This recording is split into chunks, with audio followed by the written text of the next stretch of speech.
Hey everybody, day first. We're coming to you from Mooresville tonight, and sights all throughout Central Indiana. Crazy thing. Week 5, past the halfway point of the regular season. Mooresville is ready. Friday Football Frenzy starts. Get ready. It's time for the action-packed excitement of Indiana high school football. From the Indy Channel, RTV6 Sports presents Friday Football Frenzy. Yes, we are back. Good evening. Welcome to Week 5 of Friday Football Frenzy. And our thanks to the Mooresville cheerleaders tonight. More of our visit there coming up in just a bit. Plus, Brad Brown and Michael Grady with tons of great highlights tonight, including a milestone for Center Grove head coach Eric Moore. Let's begin with our HTSN MIC game of the week. 8th-ranked Warren Central at 7th-ranked Ben Davis. The Circle City showdown. Bands were ready. Both sides were ready. East versus West. 89th meeting between the two all told. Late first quarter, Warren already up 10-0. Look at this reverse. Halfback pass. Freshman David Bell. It's a wide open key and seats. 23-yard touchdown. Warriors up 17-0. Second quarter, BD answering. Sophomore Reese Taylor with the rip to Noah Thomas. 13-yard score. Giants on the board, 17-7. And that's when Jay Coe takes over for Warren. The pitch to Coe.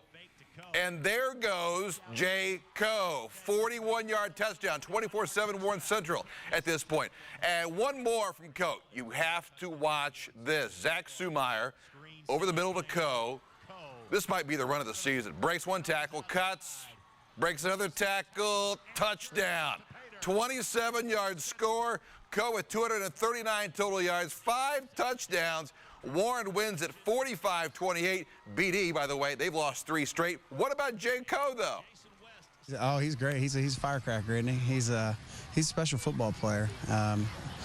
He's tough to track, and he's got great balance, great agility, and he knows how to, corkscrew and do the things he needs to do to get the extra hard yard. For a kid that has 175 pounds on his body, it's not easy, and he finds a way to do it. And he does it with great courage and great ability.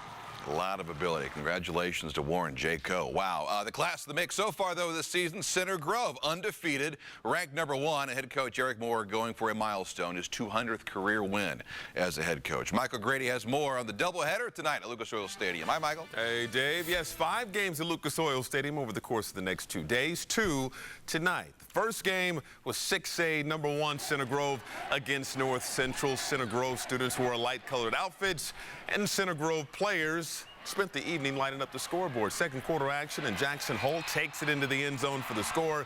Trojans up 14-zip.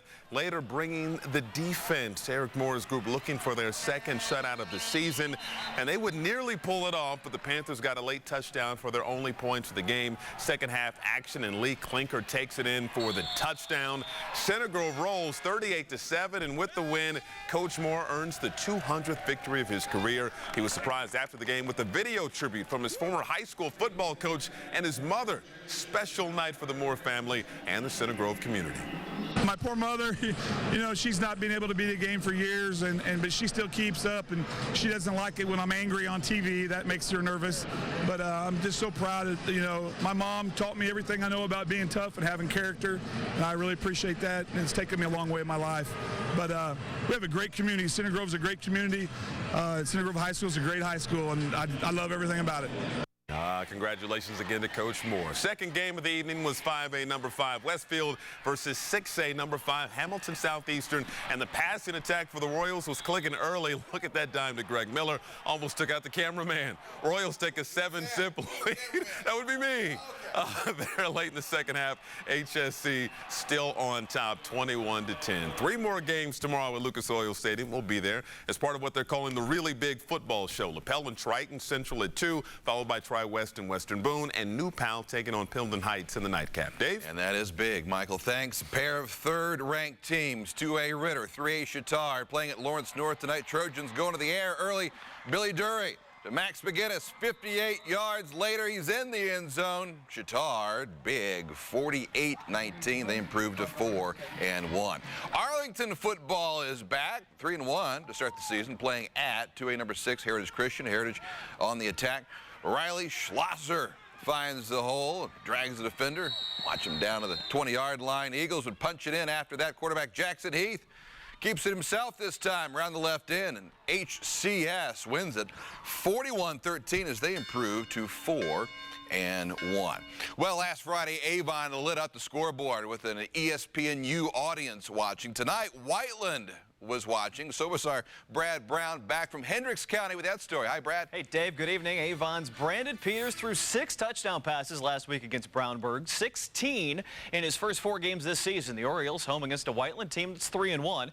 That loss came to #1 Center Grove, and it didn't take long for Peters to show why he's the best quarterback in the state. This is the 3rd play of the game. Look at that pretty ball. And look at this pretty catch. Andrew Griffin in stride, 62-yard touchdown, and just that quickly a 7-0 lead for Avon. The Orioles found the end zone 4 times in the first quarter. The 4th one impressive. Look at Brian Fitzgerald once, twice. Move it, coach.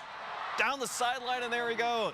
53 yards on that TD. 27-0 was the margin at that one. Peters would get his 3rd TD pass before the first half was done. Here it is to tight end Matt Moore, 34-0. That one, and that was the final margin as the Orioles improved to 3-2 on the season. Back toward the city, back to the MIC. Lawrence Central at Pike tonight. Another big showing for the LC Bears. One big play says it all. Jared Dokes, handoff, stiff arm, and there he goes. Outrunning them all. 68-yard TD run. It was only a 4-point game right up until that one. Look at the final. 61-28 as LC scored 4 touchdowns in the 4th quarter. By the way, next week's MIC Game of the Week on HTSN, Pike going to Warren Central. The Red Devils won on their last trip to the East Side 2 years ago. Could have their hands full next week, though, with the Warriors, Dave. No doubt. Brad, thanks. After our pregame show at Ben Davis, we loaded up Skycam 6, hit the friendly skies. Thanks to our pilot, Tony Scott, and photographer, Tony Grant. Week 5 of our Friday Football Frenzy Fly Lights. Take off for this week's Fly Lights. Good thing our tray tables are in the upright and locked position. And on to Mooresville for stop 1. Remember, Mooresville home with the state flag. And tonight, also home to 5A number 9, Decatur Central, where the Hawks have dominated this rivalry lately, winning the last 4. But home is also a pretty good theme for tonight because home of the Pioneers is also homecoming. Go Mooresville! DC's Derek Whitlock breaks up the party with this determined 25-yard run. Hawks in the red zone. We're being greeted here at Mooresville, and rightfully so. Hi, guys. What's your name? My name's Erica. Yeah, and? My name's Luke. What do we have here? We have a Gray's Brother pie, apple pie. Are you serious? I swear, look. Best pie in the world. No. I mean, that's ours? Yes, it's all for you. My, oh, my. It's apple pie. Bryce Jefferson hits Calvin Thomas for a 13-yard touchdown. Decatur Central up 14-7. You know, the true strength of a program really is in whether or not the students travel when they're on the road. Look at the Hawk blocks. They're ready to go. DC out in force. They add to it just before the half. Whitlock drags defenders for an 8-yard score. Hawks roll 49-14. To Plainfield, where they strike up the band. The Quakers hosting Greenwood, featuring an honorary coach for the Quakers. Meet Jerry Morgan, a Vietnam veteran, truly a hero. And there are other heroes here tonight as well. It's superhero night. Superheroes who, of course, love Skittles. Hello, here we go. Plainfield's Dylan Foster got it going in the second half. He turns the corner for this 27-yard gain, but troubles for freshman quarterback Ben Slayton, who sacked and loses the football. Greenwood ball, and then the Woodman defense rising again. Jackson Doherty with his 35-yard pick 6. Greenwood wins their 5th of the last 6 meetings, 42-23, as we wrap up the 5th week of Friday Football Frenzy. Flylight. That was fun. Thanks, everyone. Back on the ground, hanging out in Ripple. Broad Ripple, hosting 3 number 9, Guerin. All Guerin, and this one, Elliott Charlebois. The tight end, Vinny Ferrucci for the score. Next drive, another one for Charlebois. This one to Arian Shitover. Golden Eagles roll 50-6. Dave Marin continues our highlights with the pair down in Bloomington. Hi, Dave. A nice-looking matchup on paper. 4-0 Bloomington South hosting 3-1 Southport, but a much different story on the field. South's Luke Barrow picks up the tipped pass. A few plays later, they cash in on the turnover. Marquise Holt gets it in for the touchdown, a quick 7-0 lead. The Panthers would get it right back and go right back to work. Gavin Yeski, the perfect pass to Jeb Drew, and he's gone. Bloomington South gets the 35-7 win. Over to Bloomington North, the Cougars facing off with the Terre Haute North Patriots.